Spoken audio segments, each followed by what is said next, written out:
ये जो तस्वीरें आप देख रहे हैं ये बेहद हैरान कर देने वाली हैं, क्योंकि उम्र का अनुभव ये कहता है कि जो सपना बचपन में देखा था वो बुढ़ापे तक भी पूरा नहीं हो पाया। जी हां, रुद्रप्रयाग के विकासखंड जखोली का भरदार क्षेत्र 70 गांव के लोग आज भी बूंद बूंद पानी के लिए मोहताज हैं। बरसात होती है तो कुछ आस जगती है, क्योंकि प्राकृतिक जल स्रोत भर जाते हैं, लेकिन जैसे ये सूखते हैं इन गांवों में पेयजल के लिए हाहाकार मचा रहता है। आलम यह होता है कि ग्रामीणों को 200-300 रुपए खर्च कर घोड़े खच्चरों से पानी मंगवाना पड़ता है या फिर मीलों दूर खड़ी चढ़ाई से पानी ढोना पड़ता है। बच्चे हों या बूढ़े हों या महिलाएं दिन भर पानी ढोने का ही कार्य करते हैं। ऐसा नहीं है कि इन गांवों के लिए कोई योजना न बनी हो। साल 2006 में जवाड़ी रोठिया ग्राम समूह पेयजल योजना को NRDWP एवं राज्य सेक्टर ग्रामीण कार्यक्रम के अंतर्गत उत्तराखंड सरकार द्वारा लाखों रुपए की स्वीकृति प्रदान की गई थी और योजना को लस्तर नदी और खरकवाड़ी गाड़ गदेरे से बनाया जाना था। इस पेयजल योजना के निर्माण का जिम्मा रुद्रप्रयाग पेयजल निगम को दिया गया था और योजना को 2 चरणों में बनाते हुए प्रथम चरण में 52 गांवों को पेयजल उपलब्ध करवाया गया था, जबकि दूसरे चरण में सबसे ऊंचाई पर बसे क्वालीखाल गांव समेत उसके आसपास के 20 गांवों को जोड़ा जाना था।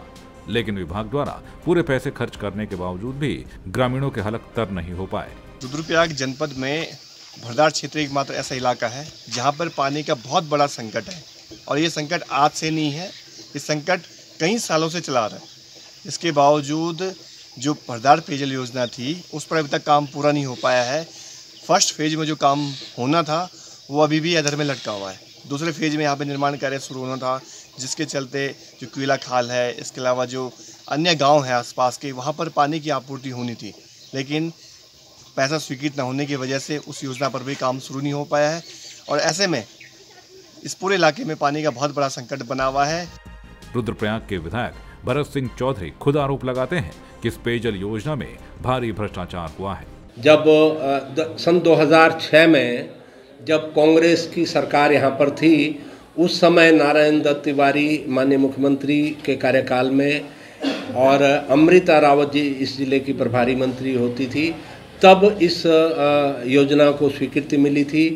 12 करोड़ रुपए इसमें स्वीकृत हुआ था, लेकिन 2007 में के बाद जो स्थानीय विधायक थे उनके किसी निकटस्थ रिश्तेदार को इस योजना का काम दिया गया और 2017 तक जब मैं विधायक बना तब तक वो 12 करोड़ रुपए ठिकाने लगाए जा चुके थे। एक भी व्यक्ति को उसका कोई लाभ नहीं मिला। आपको बता दें कि प्रथम चरण के कार्यों को पूरा करने के साथ ही द्वितीय चरण के कार्य आरंभ करने के लिए नाबार्ड कार्यक्रम के तहत साल 2016-17 में उत्तराखंड शासन द्वारा पुनः 1244.89 लाख की स्वीकृति प्रदान की गई थी और इस योजना को पुनः नवंबर 2018 में शुरू किया गया था, जिसको नवंबर 2019 तक पूरा किया जाना था।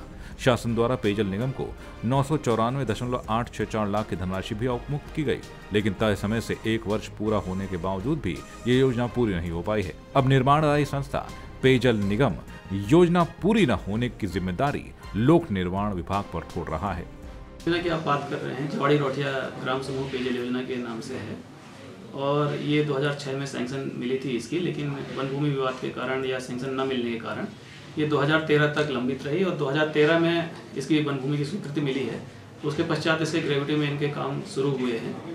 PWD की वजह से जो पहियाताल त्योंखर रोड कटिंग चल रही है उससे हमारी 1.5 किलोमीटर ग्रेविटी में लोंगाकी के निकट क्षतिग्रस्त हुई थी, जिसमें हमने उनको DPR भेजी हुई थी, तो उसके अगेंस्ट उन्होंने मात्र अभी 10 लाख रुपए दिया हुआ है।